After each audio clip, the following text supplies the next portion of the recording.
With the holidays right around the corner, it's time for me to start planning all the festive meals and treats for the season. Frozen Washington red raspberries are the ultimate holiday shortcut to flavor, as they are picked at peak ripeness and frozen within hours to lock in their bright, sweet, tart taste. I love raspberries in my desserts, and boy does this cran raspberry pecan tart sound delicious. Grown by passionate farmers in Washington state, they're frozen with care to ensure top quality and food safety, and it always feels good to support local American farmers.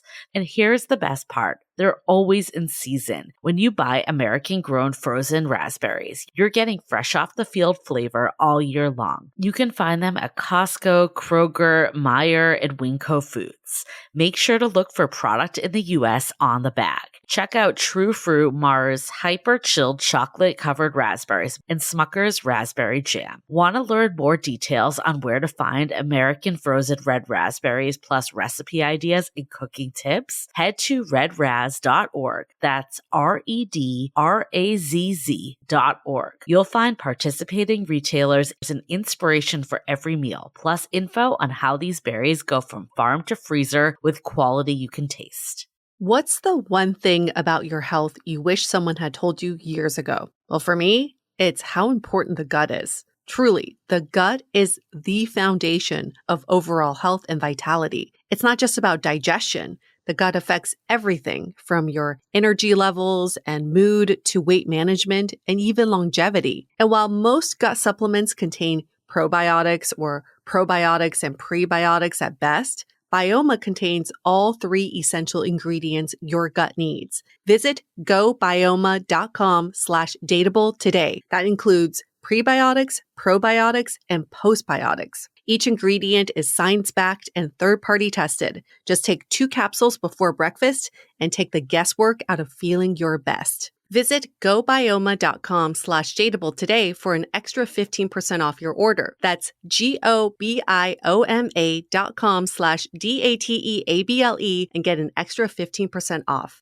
Hi, I'm Yue Xu. And I'm Julie Kraftchick. We're active daters turned dating insiders. Here to dive into everything modern dating and relationships. Welcome to Dateable.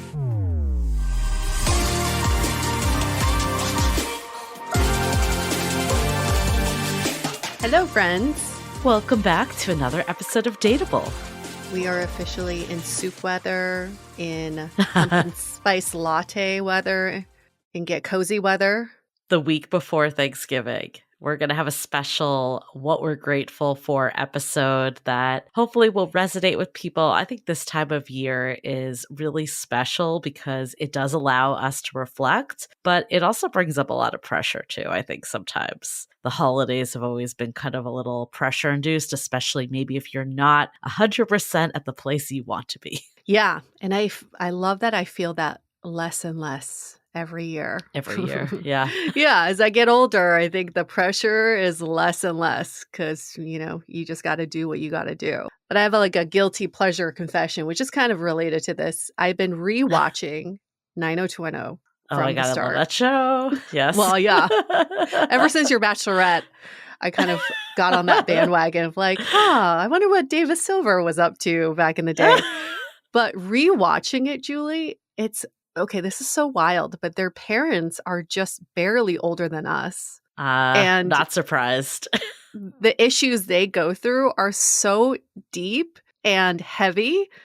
In the first 5 episodes, we see Kelly's mom snorting cocaine in the bathroom, and Brenda and Brandon's mom, they're having an affair. Do you remember that episode?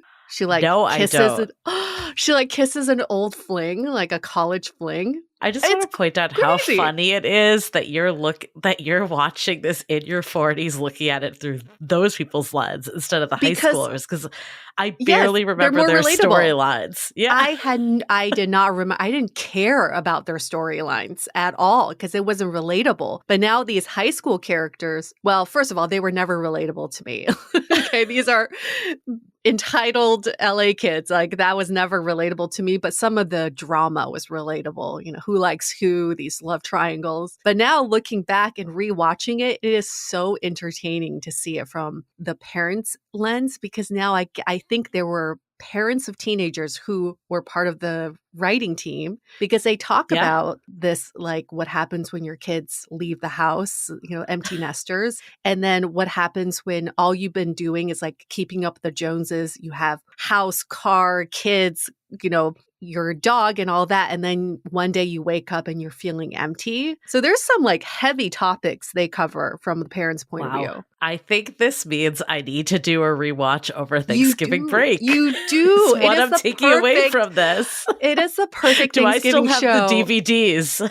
I used to have every DVD. It's all on Paramount Plus. You can get Paramount Plus for free because they're desperate to get people on the platform. But not a sponsor. Not a sponsor. Yeah, you can get it all for free. You can stream it all from episode 1. But even if you've never seen 90210, just watch for the fashion because it's all coming back. It's all coming back. Oh my God. I need to rewatch. So I watched that show growing up with my mom. And, it got a little spicy later, but rewatching it starts super wholesome. So I get now why I watched with her. And then I was like too far in by the time it made a turn. The pilot episode is so wholesome. And then by third episode, they're talking about date rape and how one of the cheerleaders was getting raped in the parking lot. I'm like, what? I was watching this as a high schooler, not to mention Andrea Zuckerman is so old. Like, how was she able to get cast on the show? She was 15 years older than everybody else. They all are so old. Luke Perry was like so old. All of them were. In real life, she was 15 years older than everybody else on the show. I don't understand how she got cast. So I have a few favorite episodes, but the one that's coming to mind is the egg episode. Do you remember that one? If not, you're in for a treat. Is that the home ec one where like they have to take care of an egg? No. You're in for a treat. I'll just leave it there. Right. Yeah, Listeners, leave it there. If you're 90210 fans, you know what I'm talking about. If not, maybe we all need to do a collective binge over Thanksgiving. We need a separate podcast. Just to recap, analyzing every episode. There's so many themes, you all, and they're so relevant today still. That show is not outdated other than the technology that they use. So is there Kelly's mom got a divorce, right? And then she remarries David's dad. Not yet. There's like kind of not yet, but eventually there's like that second chance at love type of theme that's going on. She has to go to rehab first. Is that there any parents that are having like the midlife crisis of like, okay, I did everything right, did everything by the books, and now life isn't what I thought? The Walshes. The Walshes. Yeah. They move from the suburbs to glamorous LA. They get this big house. The kids go to this fancy school, and the dad works 24/7. He's never home. And Cindy Walsh is by herself with her housekeeper, wondering, what am I doing with my life? I was meant for so much more. And that's why when she had this affair with this old fling, he's a photographer. And he's like, I see so much potential in you to have a life that you want. You're not meant for this life where you're basically prisoner. And she's like, but this is what we wanted. He's like, is it? Is it actually what you wanted? It's pretty deep. This is actually pretty related to our episode today. Super, super related. Yes. If Cindy Walsh were a real person in real life, she would be Ellecia Paine, our guest today.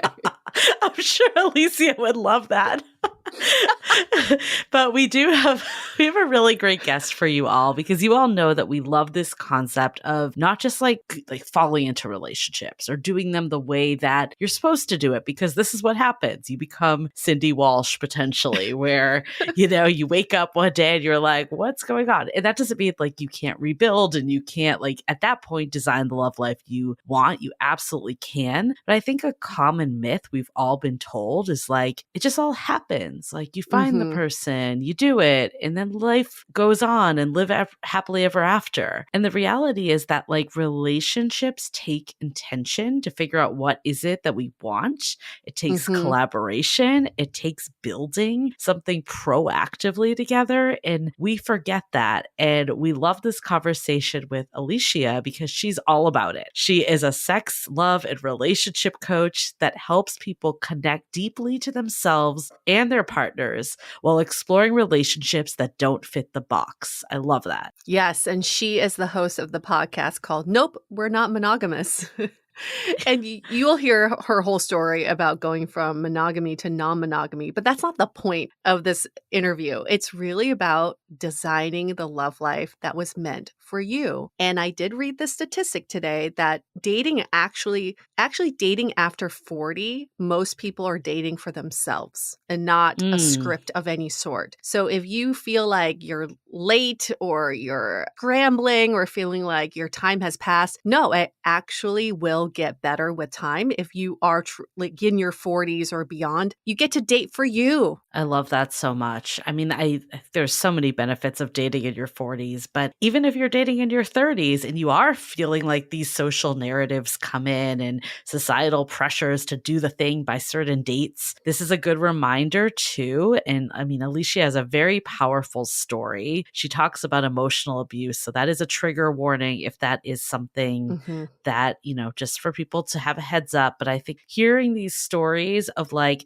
how you think everything is on the right track and like how your life can look so wonderful from the outside and perfect, and that doesn't always equate to what it's like on the inside. That to me, it's like really helpful to hear that. Not that we're like wishing this on people, but just to see like it's not all figured out. And just because you take X, Y, and Z step, it doesn't mean that like, you'll never have a worry in your life again. Yes. This episode of 90210, the learning You're from like, Cindy keep Walsh. writing it back.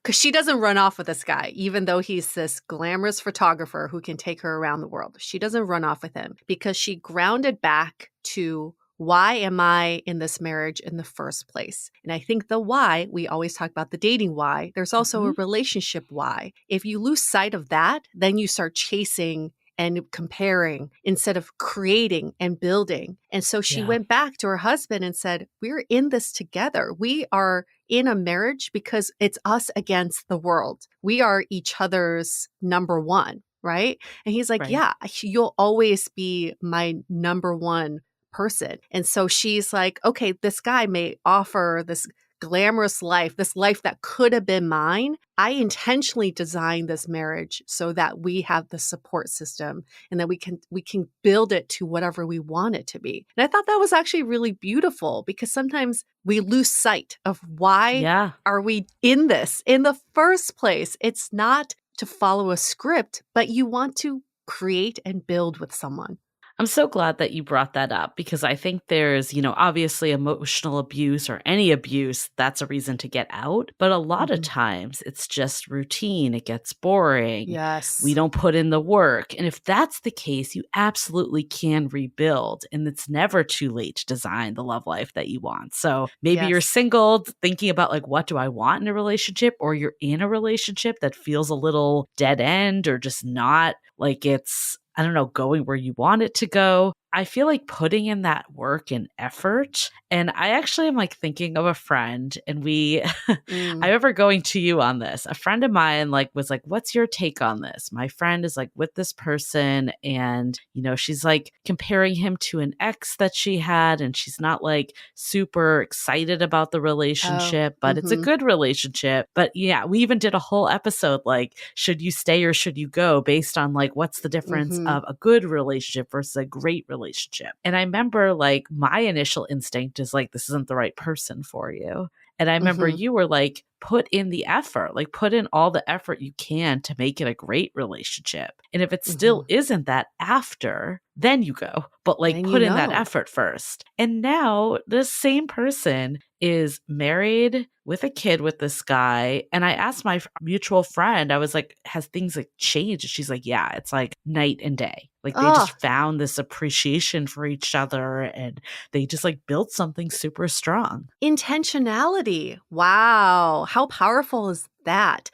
We can't expect to be in a relationship and just go with the flow. I really think it doesn't. I used to think that's how it works. You get in a relationship and you just Yes. like see where it goes. No, if you don't put the effort and intentionality behind it, it is going to be a lost ship. And you're going to be Yeah. navigating the waters for a long time in this land of confusion. But putting intentionality behind it, I love that outcome because even if the outcome is we're not right for each other, there's so much clarity in that. But I think before you can make that change with someone, you do have to get clear about like, what is it I want Yes. in a relationship? What is possible? That's why we always point to our dating North Star exercise, because it is thinking about like, this like future in some ways of like, what is my vision? And then when you have a clear vision, it's easier to like find someone that fits it or not. You can like easily say like, does this person like, at least get to the baseline of what I'm looking for. So we always talk about, I feel like this one chapter of our book, Gaining Clarity, but perfect partner equation and dating North Star, like that alone to me are like complete game changers to figure out what you want. Which, by the way, have you all gotten the book? Have you seen the big sale on Amazon? Because we're like, how did this happen? It's only $20 on Amazon. Now's the time. If you're looking for clarity, do this before the end of the year. Because January, everyone's so motivated and they have all these goals and they want to see clarity, but then it feels overwhelming. Do it. Get ahead of the end of the year. Do it now. Get the book, start doing the exercises, even if you just do that one chapter, and then it'll help you align everything else for 2026. Wild Yeah, 2026. Wow. that's true. 2026 though, January is always go time. So I feel like getting ahead of it and doing like that reflection and reading, and again, just such a cozy couple months coming up, like what better time? Or audiobook, maybe you got those long plane rides or car rides. Yes. It's perfect. Yes. And we also have something else very exciting in the works, like something that we truly believe is game changing. It is taking what's happening in technology and using it to our power. When we were talking about alignment, the why behind why Julie and I do Dateable is to help everyone design and find the love life that they want. That is the ultimate goal. And what has been challenging for us is the reach and our own scalability. We can't be everywhere at once and all the time. So this product that we're alluding to, or this new announcement, it's game changing in the way that it truly aligns to our why of why we're doing Dateable, and it brings our vision to life of being everywhere all the time, all at once. That's not the name of the movie, but it is the name of our movie now. So if you're interested on what this could be, there's multiple ways to find out. One is to tune in next week. We'll be doing a full reveal in next week's episode. The second is follow us on Instagram at Dateable Podcast. And third is to join our newsletter, which you can do through the website, dateablepodcast.com. But all of these ways, you can do all of them. They will reveal what we have in store for you all. It's very exciting. Yes. Okay. Well, we'll leave it there. We'll leave it there. Before we get into it with Ellecia, let's take a minute to hear from our sponsors. As the air turns crisp and the holidays draw near, comfort becomes the best gift of all. And Quince delivers layers that last: sweaters, outerwear, and everyday essentials that feel luxurious, look timeless, and make holiday dressing and gifting effortless. And Quince has it all, from $50 Mongolian cashmere sweaters made for everyday wear, denim that never goes out of style, silk tops and skirts that add polish, and down outerwear built to take on the season, perfect for gifting or upgrading your own wardrobe. Now, I know I live in warm Southern California, but I do love wearing cashmere, and the Quince short sleeve cashmere sweaters are my go-to. They're just the perfect layering piece, and they truly elevate every outfit. Step into the holiday season with layers made to feel good, look polished, and last. From Quince. Perfect for gifting or keeping for yourself. Go to quince.com/dateable for free shipping on your order and 365-day returns. Now available in Canada too. That's QUINCE.com/dateable to get free shipping and 365-day returns. Quince.com/DATEABLE. Many of you have heard us talk about Hormone Harmony by Happy Mammoth, the supplement that helps women maintain optimal hormone levels, with over 50,000 glowing reviews from women worldwide and 98% saying they recommend it to friends and family. Now you can take those results even further by pairing it with their prebiotic collagen protein, which helps restore gut lining integrity, promoting overall hormone levels. Now, I've struggled with occasional digestive issues, and since taking the prebiotic collagen protein, I've noticed a real lift in my energy and overall well-being. Happy Mammoth is dedicated to making women's lives easier. And that means using only science-backed ingredients that have been proven to work for women. They make no compromise when it comes to quality, and it shows. Right now, you can try prebiotic collagen protein and Hormone Harmony risk-free and get 15% off your entire first order with the code DATEABLE at checkout. That's happymammoth.com and use the code DATEABLE for 15% off today. Okay, let's talk about designing the love life that works for you.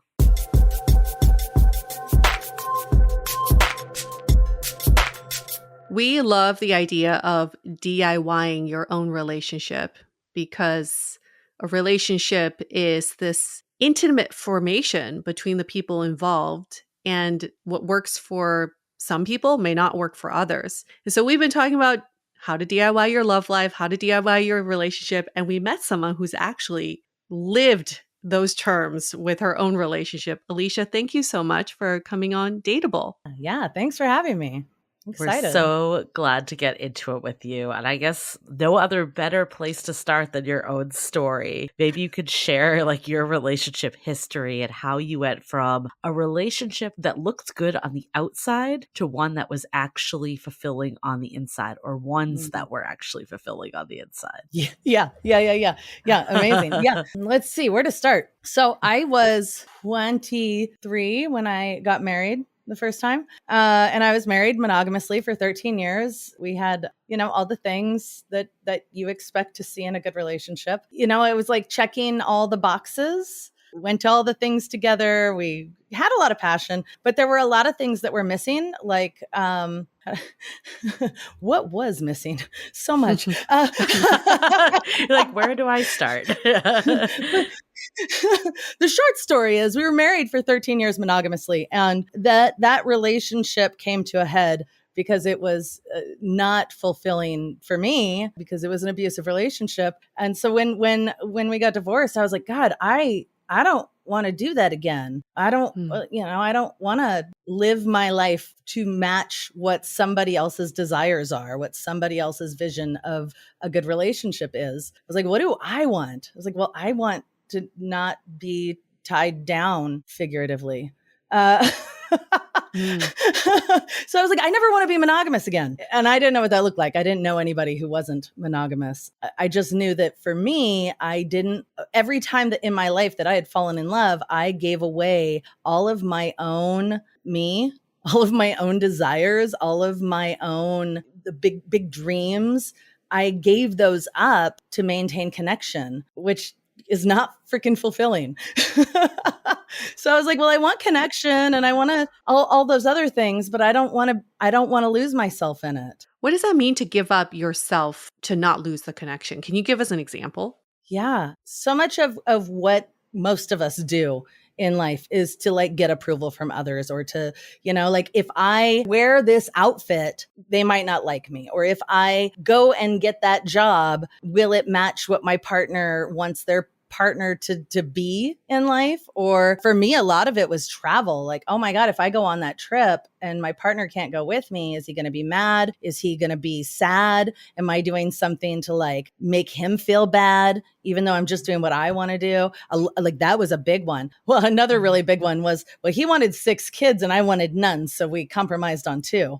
Love my children, but talk about a major life decision based on what somebody else wants so that I don't lose that connection. Yeah. So you had this quote in one of your episodes. I was so focused on what a relationship was supposed to look like that I lost track of what it was supposed to feel like. And I thought that was just like such a powerful quote, because I think a lot of people, this happens. Like you're so focused on getting into a relationship and, checking those like life milestones and the marks. I know you mentioned abuse in the relationship. Not sure how much you want to get into, but like, can you give more depth of like what the difference was of like what you weren't feeling versus like what it looks like on the outside? Yeah, I mean, outside looking in, we had like the perfect relationship, right? Like super in love. They do everything together. They're super cute together. They're successful. They got cute kids. They're doing all these cool things. She's an entrepreneur and he's supporting her. But in reality, I was constantly making myself smaller so that his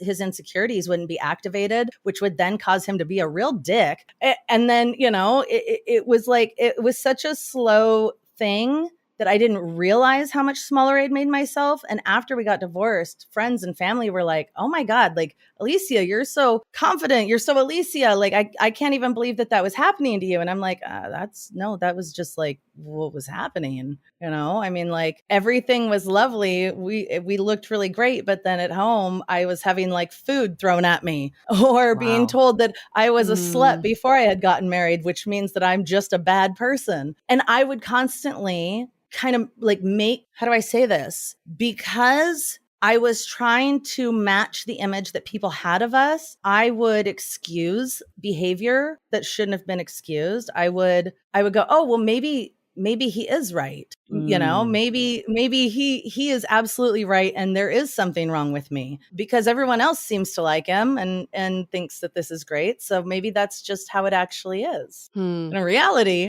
I look back and I'm like, holy cow, I cannot believe I went through that, stuck around for that, because that's not who I am, but it's who I felt like I needed to be at the time. So let's go back to the ending of that relationship, because I know the feeling of when you get all this external validation about your relationship, yet you're crumbling on the inside and how lonely that could feel, but also how hard it is to untether from that relationship because you're like, well, everybody else thinks we're perfect. I can't ruin their dream and their vision of who we are. So how were you able to end that 13-year marriage? I think one, a switch had been flipped, right? Like I said, hey, things are not going well. We should separate. We should reevaluate this. And then he came back and said, oh, you're right. I have not been my best self. Let me work on this. And I was like, oh, okay. And then a couple of months later, we had a birthday party for him. And afterwards he goes, a couple of months ago, you said we should separate. And I've been thinking about that. And I think you're right. I think we should. I'm going to move into the basement tomorrow. And I went,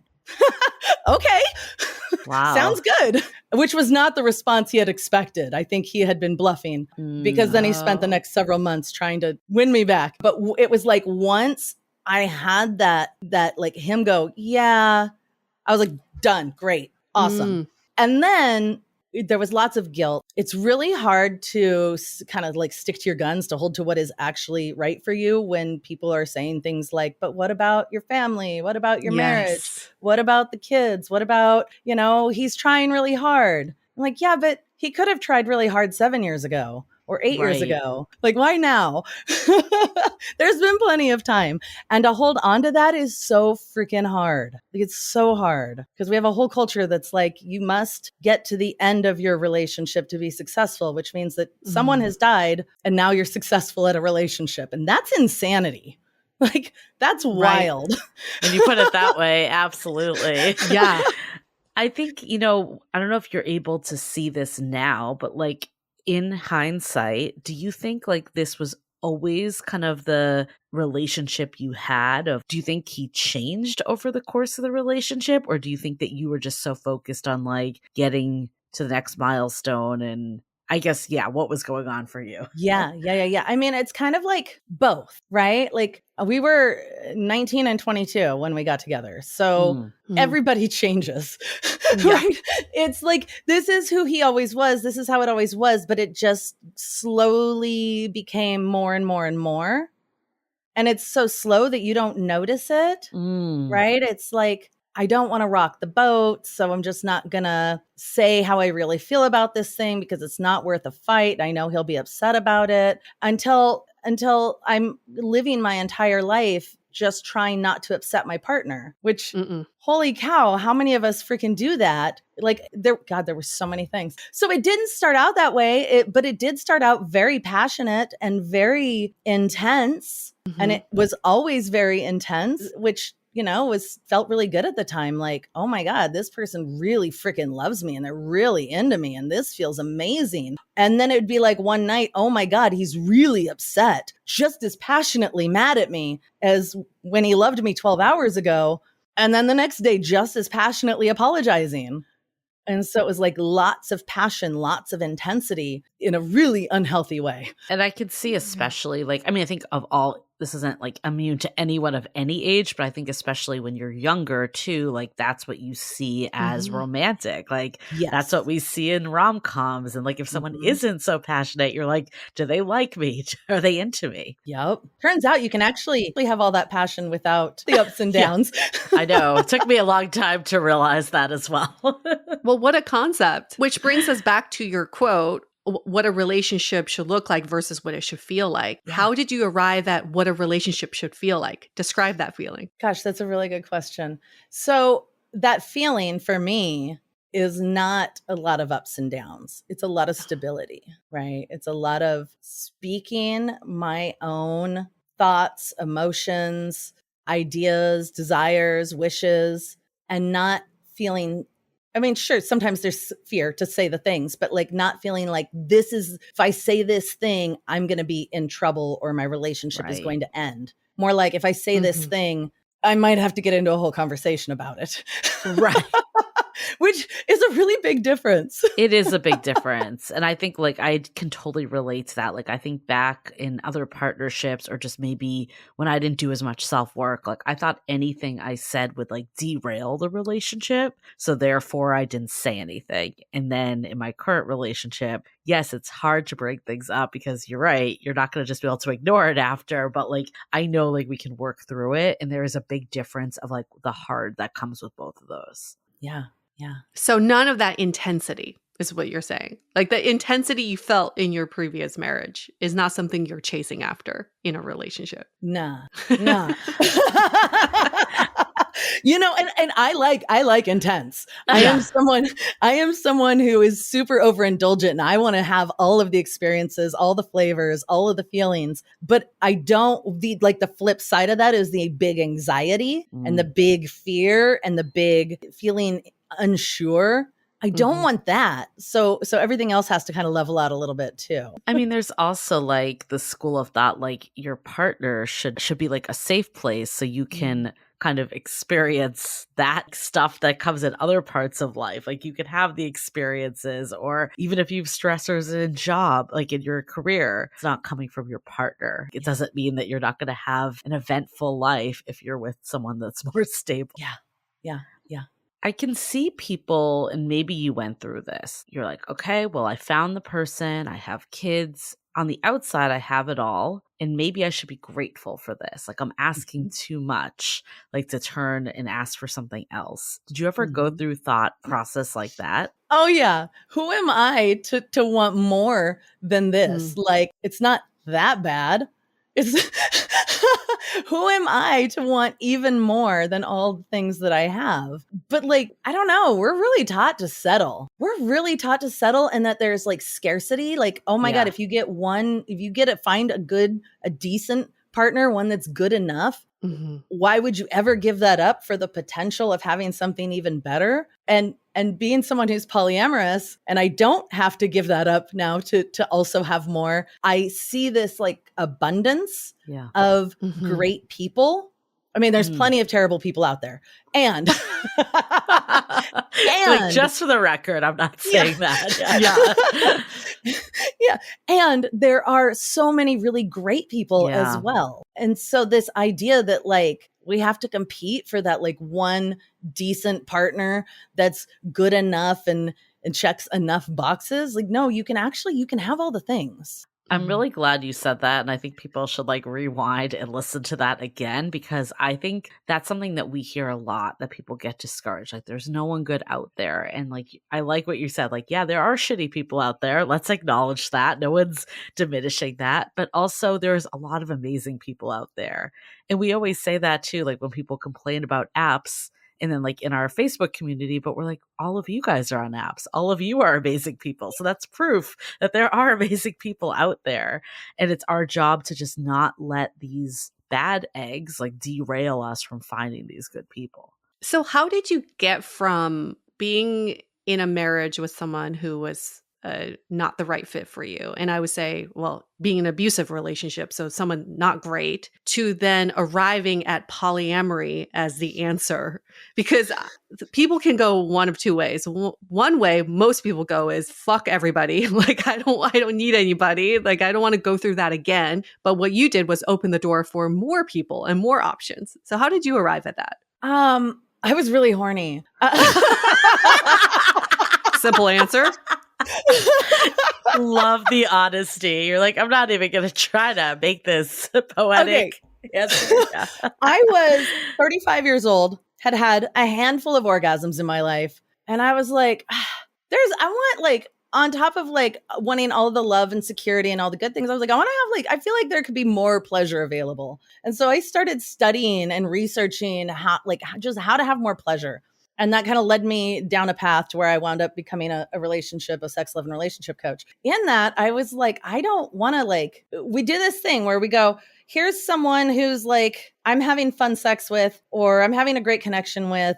I don't want to lose this. So this is it. Gonna hold on to this. And I was like, but like, what if there's more? Like I did that thing and like had like a long-term relationship, and then sex kind of went meh, and then kept trying to rekindle it, and for, lots of reasons. But I was like, I want more. I don't want to be told that I can't have the things that I want. I don't want to be told that I have to settle. And I did not know what polyamory was. Had no idea. I'd never heard of it. And I had heard of swingers, which seemed really weird. And I was like, but when people are just dating, they just date multiple people. Like that seems normal to me. I was like, so I'll just like be slutty and be honest with people about what I'm doing, because that just seems like the right thing to do.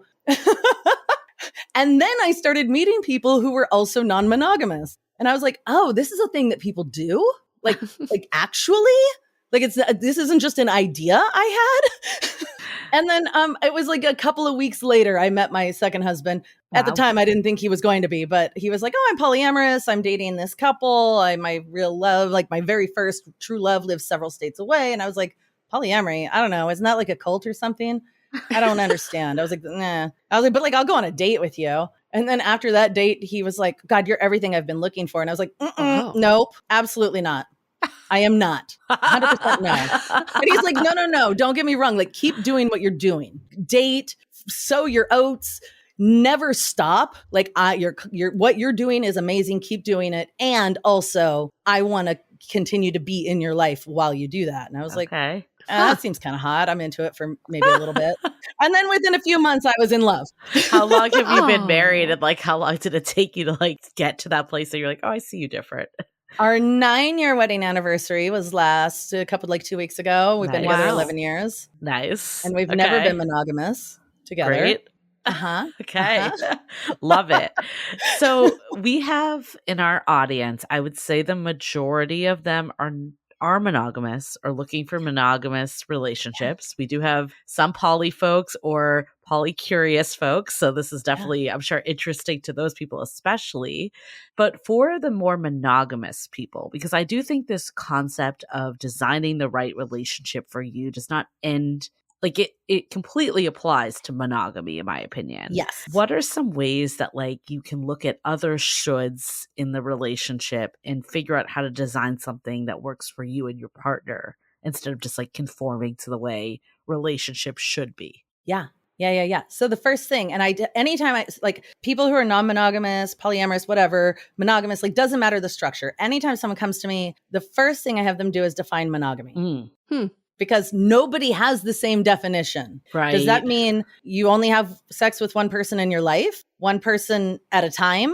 One person a day? Like nobody has the same definition. Does it mean that we only have sex with each other, but we're allowed to cuddle with our friends? Or does it mean that we make out with people and only have intercourse with each other? Or does it mean that are monogamous except for if we're in different zip codes? Everybody has a different definition of what that means. And I think if you start there, that's the very first place to start creating a relationship that actually works for you. Because we all kind of think that we're all coming from the same place. Like everyone, we all know what it means, right? The number of times I've seen people say things like, well, you know what you did wrong. No, I don't.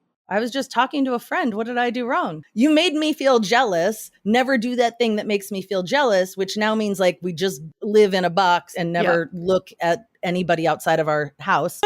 And those don't really work for most people. So first, what does monogamy mean to each of you? What did it look like when you were growing up? What did it look like in your family and your culture, in the media that you watched, right? And then like, what were the, like, really get into it. What feels like crossing the line for you? And and I think people think if they have that conversation that they're like setting rules for each other, but like you can both come with your own ideas and then create the like middle ground.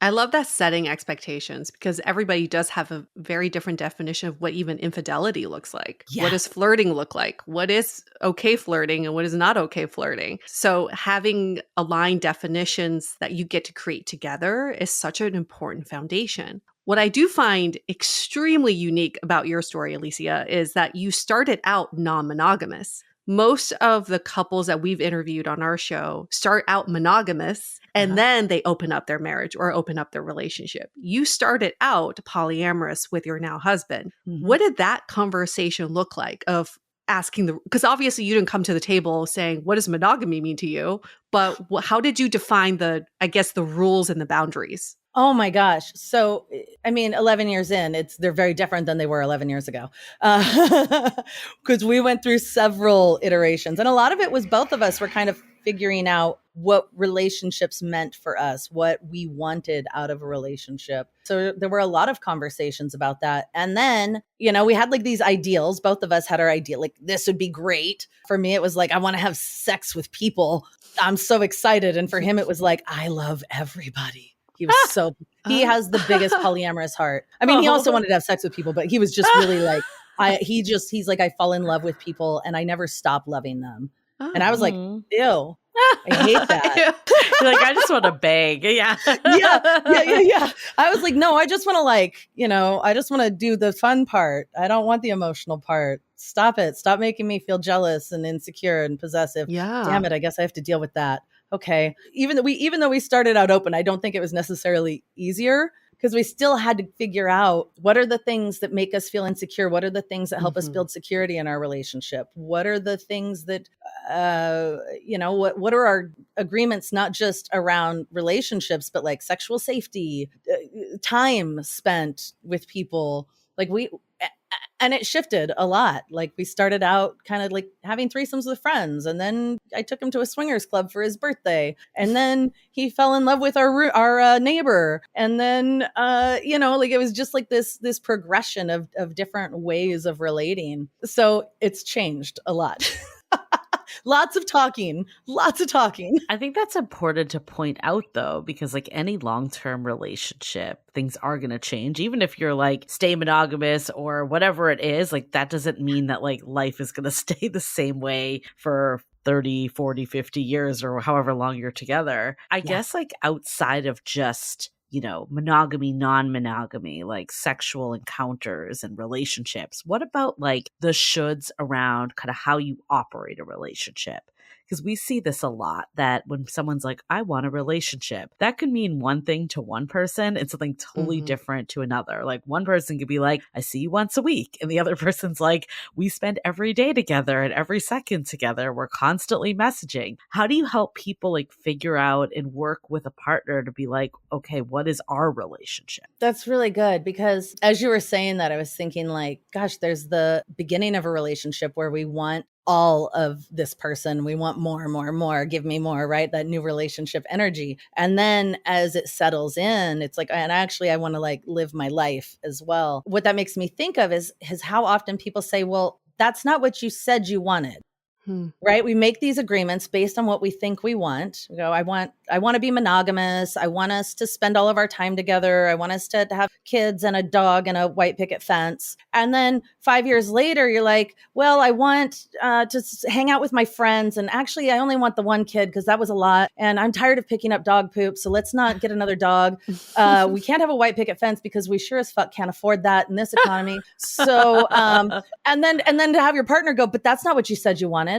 Yeah. Right. So it's like you have to constantly reevaluate. It's so important to keep coming back, because as much as we think like I know everything about this person that I'm relating with, You don't, because they're a new person today. They're different than they were yesterday. They had different life experiences. And when you have life experiences, you learn what you liked and what you didn't like and what you want to keep doing and what you don't want to keep doing. So you have to keep coming back and going, okay, now today, what do you want? So that sounds, I mean, obviously I 100% agree in terms of like people are always changing, but like I can also see it from the other person's perspective of like, but I wanted 2 kids and now you're saying you only want 1. How do you navigate those types of relational growth and change? Right.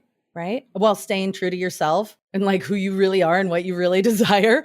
It's hard. I think that's probably one of the most magical things about relationships is that they aren't just easy. You don't just fill out an order form at the beginning and then that's what you get for the rest of your life. Yeah. Like that would be really freaking boring. Right. So here's something I like to think of. Like, what is your North Star? Like, what is your like most truest desire, like the deepest, most important, like what are your shared values? What is the thing that keeps you together when things are hard? Besides, I made a commitment. And then going, okay, now what underneath that is flexible, right? What underneath that North Star, what are all the things that come below that are flexible or have wiggle room, or what do we not see as options, right? Because you only know what you know. If you don't see what all of the options are. And so you're going, well, I don't want to tell him that I don't want to move, but he wants to move. So I'm not going to tell him because then I will be making life harder on him or not giving him the thing he wants. But if I just actually say the thing and then he'll come back and be like, oh God, I don't want to move either. I just thought you did. Right. Like you have to talk about all the things because you actually don't know what your partner is going to say or what they're going to think. You think you do, but you don't. That's a good point about it. Because like clearly there could be a misalignment if one of you still wants the 2 kids and one has 1, but also you don't know, like maybe they've changed their mode too because people are always changing. That's a really good thing to point out. Yeah. Or maybe they're like, oh yeah, I don't want 2 kids now because like we have 7 nieces and nephews that are over all the time. Right. Like, you know what I mean? Like maybe there's another piece there that wasn't talked about before because it didn't exist. I want to dive into this even more, but before we do, let's take a quick break to hear from our partners. So here's a little bit of that unwiring that I'm still trying to do in my mind is I was always taught that in relationships, there are some things you do for your partner that you may not want to do, but it is in service of your partner. And I'll give you an example. This is not my example, but in a partnership, maybe one person is like, I really need to take one big trip a year. And the other person's like, I really don't want to travel, but I'll do it for you because that's what makes you happy. And then because I know that when I go to that football game once a year, you come with me, not because you want to, because it makes me happy. So where do you draw the line of, I also want to be in service of my partner and satisfy their needs, but is there a boundary of, well, I really don't want to do that, so I shouldn't be obligated to do it? Yeah, I do agree that like we always have to, no, we don't have to. We can choose to compromise and push outside our comfort zone or do things that we just don't want to do. And I think the line is at the point that it becomes self-sacrifice, where you are sacrificing a part of who you are, your authentic part of you, and overriding your own boundaries. Right. Like you're true, like this is who I am and this is important to me. That's where the line is. Right. Like if you go to one football game, you're probably not like overriding your boundaries. But let's say like every weekend. You sacrificed a couple hours. Yeah. But like every weekend, that's all the person wanted to do and you had no life anymore, then it could get different. Yeah. Or you're just really against concussions. And you're like, I can't support a sport where concussions are, at every game. Yeah, I guess it comes back to your value system too. Yeah, or it's really loud and overwhelming and I get sensory overwhelm and I feel really bad for 3 days afterward. Things like that are a really important consideration, right? Like I had a partner who would, anytime we bought concert tickets, we'd say, hey, do you want to go to the concert with us? And she'd be like, yeah, I'll go. Like, I don't really want to go. I don't care about that band, but I want to go and be with you. And the experience I wound up having was of having people with me that weren't enjoying themselves, that didn't actually want to be there. And I felt like, well, if I leave you here to go up front and really just enjoy this music, then you're going to be left alone. So now I'm not enjoying this show the way I wanted to enjoy it. You're not enjoying it because you never were going to enjoy it in the first place. Right. You just wanted to be with me. So I set a boundary. I said, look, I'm not inviting people to concerts with me that don't actually want to go to that concert because they like that artist or they are open to like, I want to experience this. I was like, I'm not doing that anymore. I'm going to buy 2 tickets and I'm going to pick someone to go with me who actually wants to be there rather than just because we're partners and we should do everything together. And now I have so much better experiences. No, that makes a lot of sense. And then you can also be like, okay, what do they enjoy? And let's find another activity. Like it's not like I'm never going to see this person again because of that. Yeah. We did so many fun things that weren't that thing that she didn't enjoy. This is what's so enticing about polyamory, honestly, because you have multiple partners who have varying interests that you can probably, one likes a concert, one likes sushi, one likes travel, and you can hang out with everybody. But in a monogamous relationship, what advice would you give to people who, I don't know, like know that their partner can't satisfy all these needs? What do you do? Hang out with your friends. Yeah. Right. Okay. Yeah. You have to have other people in your life. Yeah. I do. Seriously, I think the most important thing you can do to create relationships that are going to last a long time and work for you is have community. Yeah. We have this culture that is very isolating that says like your partner has to be everything for you. You handle all your problems internally, you all your joys internally, like everything internally. And there's this hierarchical structure of this one person has to do everything with you. And you have to have all the same hobbies and joys and food likes, like all the things. But that is even if they are wonderful, it's still very isolating. You need people outside of that to go have fun with, to vent about things with, to support both of you if something happens in your relationship. You know, say one of you gets sick, you need support people, you need community. Honestly, community and having friendships and family and whatever you can build outside of the relationship is the most important part. I mean, I'm all for friends. I literally have like 9 bridesmaids. So like friendship has been a very strong pillar for me for many years and well into my relationship. That being said, I feel like my partner is more introverted. I think we see this a lot with guys and like all my friends, their partners are more friends with each other and they don't have as big of community. And this is something very common.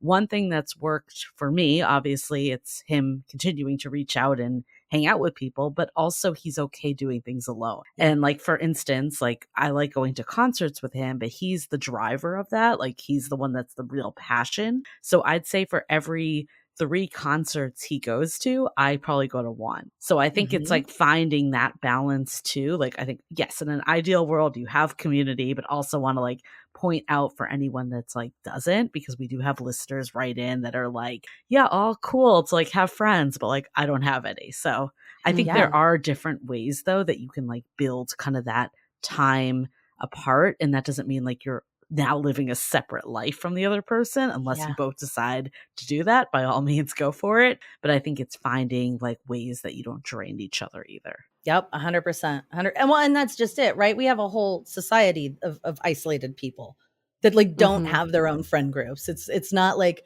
nobody is alone in that, actually. Right. It's a whole lot of lonely people going, I got to find one person to fill all my holes, figuratively. And or in a fantasy. That was your North Star. I do think though, pushing people like or pushing yourself out of your comfort zone to meet new people, even when you're in a relationship, though, is really important. Whether that's spouses, friends, or going to a meetup or engaging with coworkers, whatever that might be, I think that helps you like have a more well-rounded life for sure. Yeah. Or volunteering or, you know, like just finding something that is anything that is not a shared all the time experience. Right. Or your own hobby. Like there's many ways to do this. Totally. And you mentioned that you were balancing emotions of jealousy and insecurity when you first enter this relationship, as we all do in all relationships, how have you been able to overcome those feelings? Or I guess maybe not even overcome, but navigate those feelings? Because what if, in those examples that we just gave, you really like doing something with your partner and you find out that he's actually sharing that experience with someone else? Like, how would you navigate something like that?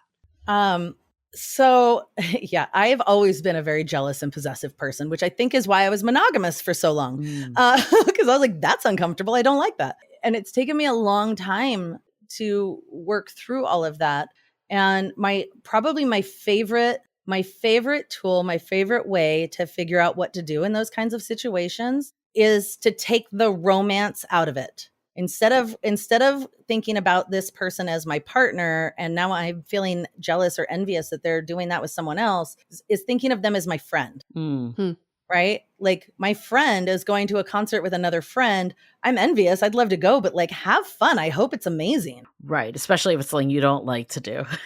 Yeah. Versus like, my partner is doing a thing and now I feel left out and abandoned and rejected. I try to take anytime I'm having a hard feeling, I take the romance out of the equation and go, how would I feel if this were my buddy, if this were my best friend? But I think the same feelings come up. Like, Julie, you've definitely, you don't like the feeling being left out, even with your friends.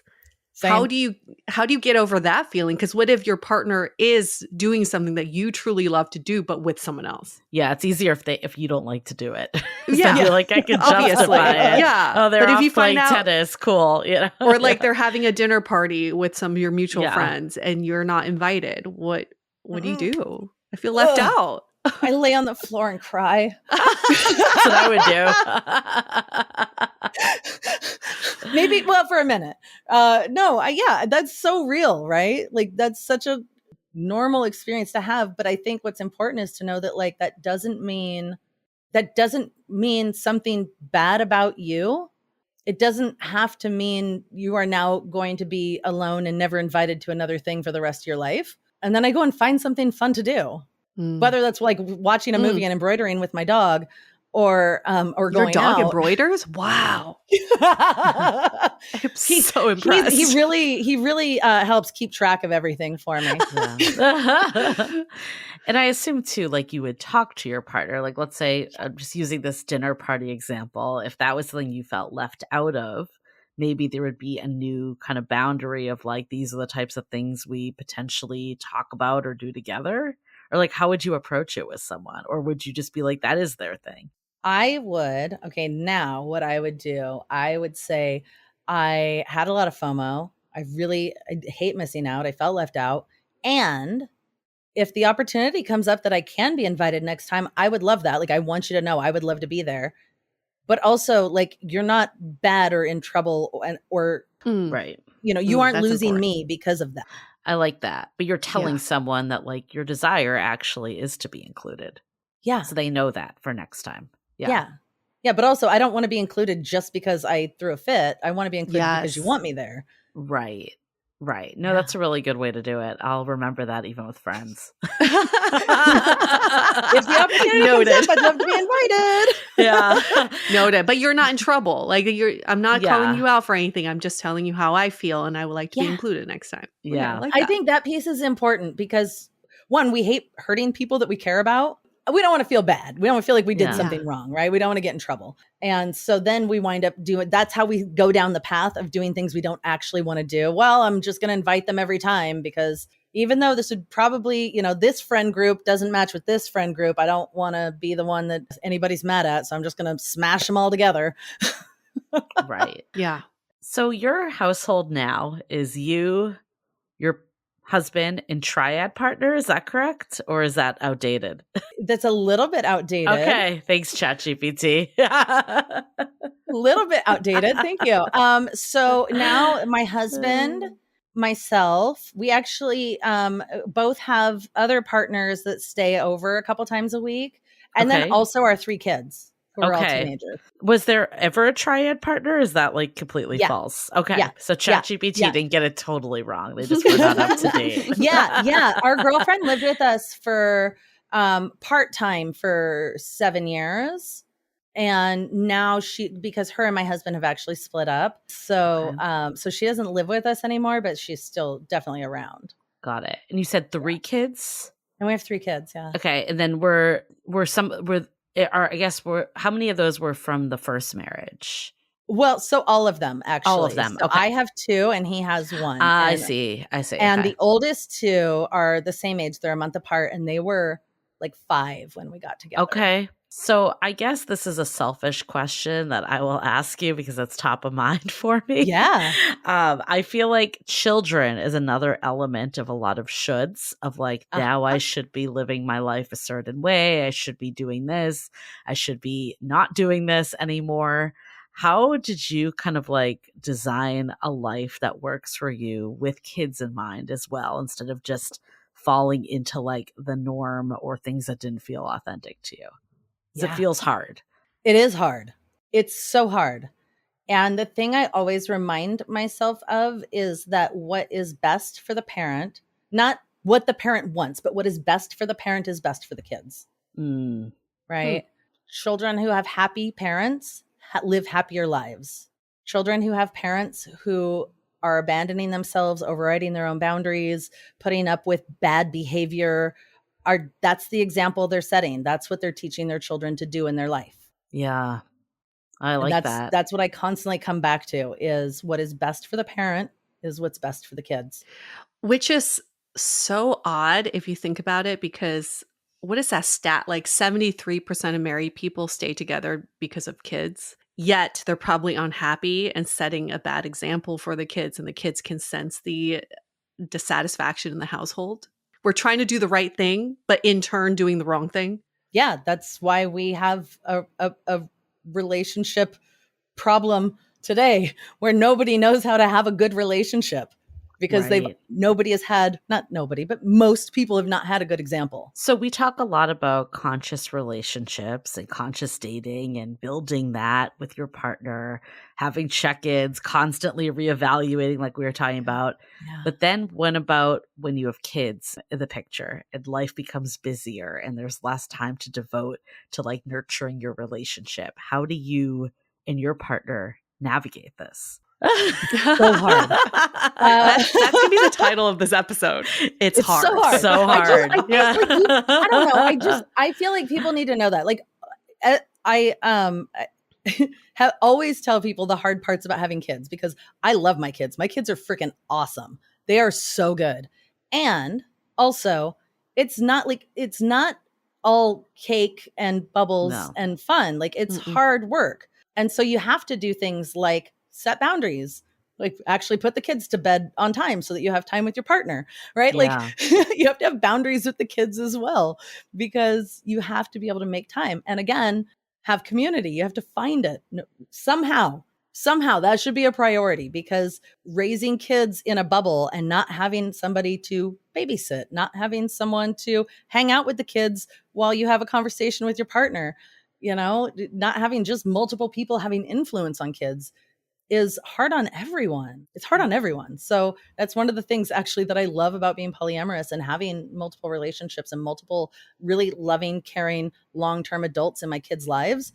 They have multiple people that they can go to. They have multiple safe people that they can call up. They have people that will hang out with them, that will give them advice, that will give them different perspectives. As they're teenagers now, each of my kids have different people that they go to for life advice.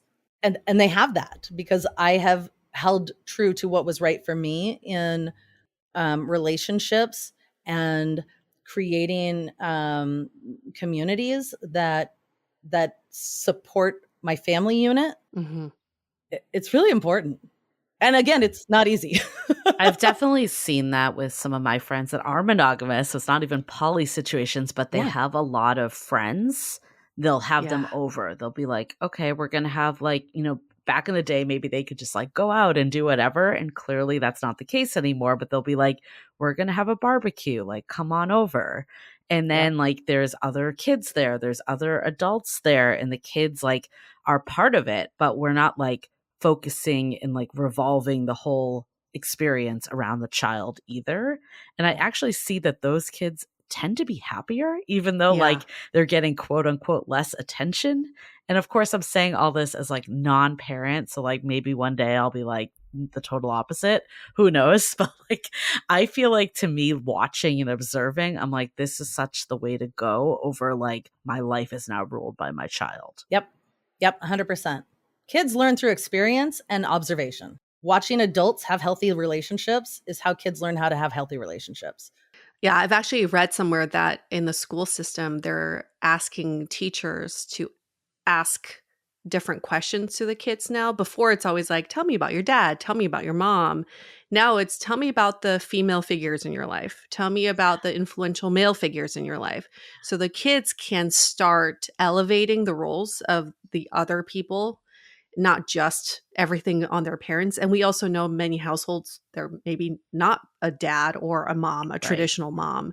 So have the kids define who those roles are. I find that fascinating. But to your kids, if we were to ask them to explain your marriage to us, what would they say? How would they describe it? Oh, that's a really good question. It depends on the kid. Let's say the oldest most one. vocal one, they describe it, I've heard them describe it as that they have 3 moms and 2 dads. And then people are like, what? And they're like, well, yeah, my dad has two partners that are both my mom, and then my biological mom, and then my stepdad. But they don't talk about, like, I don't think any of them really describe our relationship as anything. Like, it just kind of So they don't is. use like poly. They don't use open or poly or any of those words. They might. Like, I know the one kid says, yeah, my parents are polyamorous. Probably is I like don't think the teens other more. ones. Yeah. My son, I know he has come home and been like, oh, my friends think you're the mom from Sex Education. But like I don't think they really describe it. It just is. Yeah. What are some tools that like you and your partners still use today to like create this authentic relationship? Anything tangible that you can maybe leave our audience? Google Calendar. We've heard that from so many people. Okay, let's see here. Checking in all the time. How did that feel? How did that, is there anything I could do differently next time? Always reevaluating. God, it's just so much of it is just really talking about all the things, which was not my experience in my first marriage. It was a lot of assumption, a lot of just going along to get along, and then sweeping arguments or just anything that we might not get like agree on, sweeping it all under the rug and just kind of brushing it over, which is what I see a lot. So it comes back to like a lot of communication and a lot of talking, even like really unpolished communication. If we like don't know the right thing to say and just saying, I don't know what the right thing to say here is, so here's what I'm thinking. Yeah. No, That's I mean, important. this conversation has been so interesting. I mean, I think there's a few takeaways I have. I think one is that it never ends. Like there's always constant development and growth of your partner. And I think this conversation helped me reset expectations of like expecting to be adaptable instead of like thrown off course when that happens. Like, I think that's just like the only thing we can control is understanding that things are going to change, and how do we work together to change and grow together instead of get to a stage of like, wait, you wanted this and now you don't. And is this relationship over because of that? I think that's when things fall apart. I think also my other big takeaway, I mean, I can see this even like living and breathing in a relationship, just like the need for over communication a lot of times. Like I think I've gone through a lot of different stages of what communication means. And I would also say maybe a takeaway is, like you discussed, defining monogamy, defining communication, because it's such a broad word. And I think like, you know, back in the day before I was like in a serious relationship, I thought communication was just like texting and like being in contact. And then I thought like, oh, it's like discussing conflict. And now I'm like, okay, it's that too. It's still communicating and making plans. It's all of those, but it's also just like small things too of like misinterpretation happening and being able to like voice that so we get ahead of it And it could be as simple as like, oh, I thought our plan today was X, Y, and Z, and like actually talking through what that's going to be. Like things that sometimes I'm like, oh, this seems obvious. I've had to reframe and be like, actually, we need to talk about it. And that's okay. Nothing is obvious.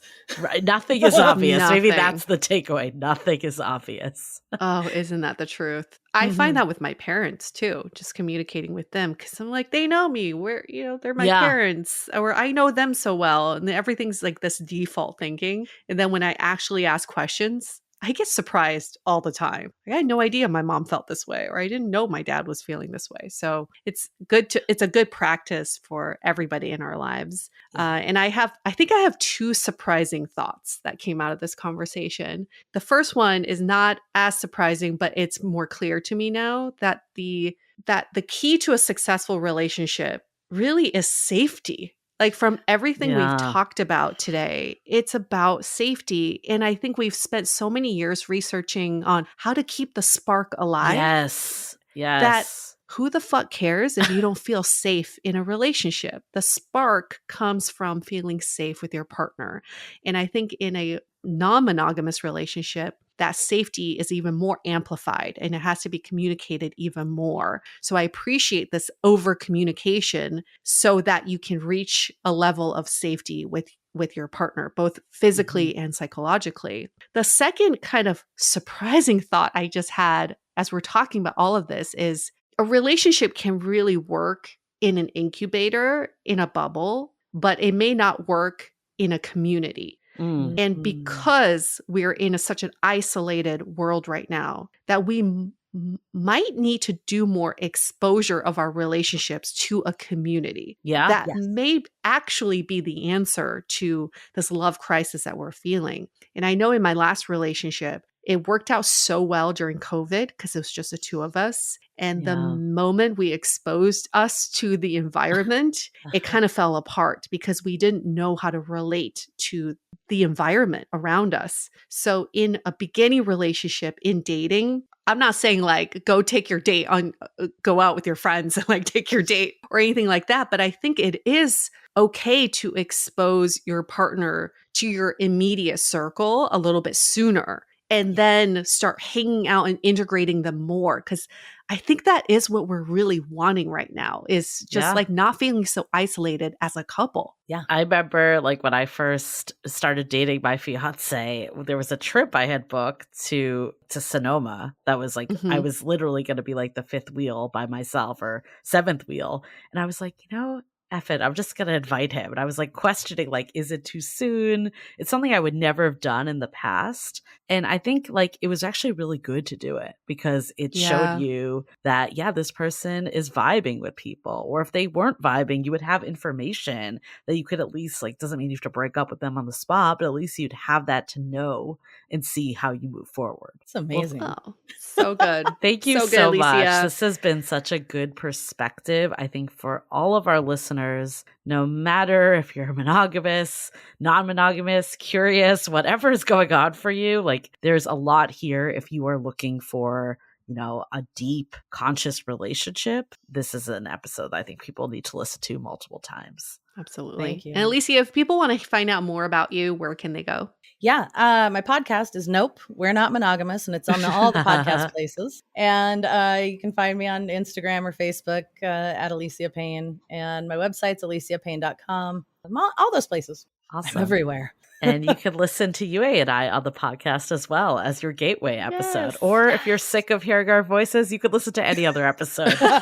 Whatever works for you. Just don't tell us. Just don't tell us if you're sick of hearing our voices. Tell us you started with ours. Yeah. Fabulous. We're going to wrap up this episode. Stay dateable.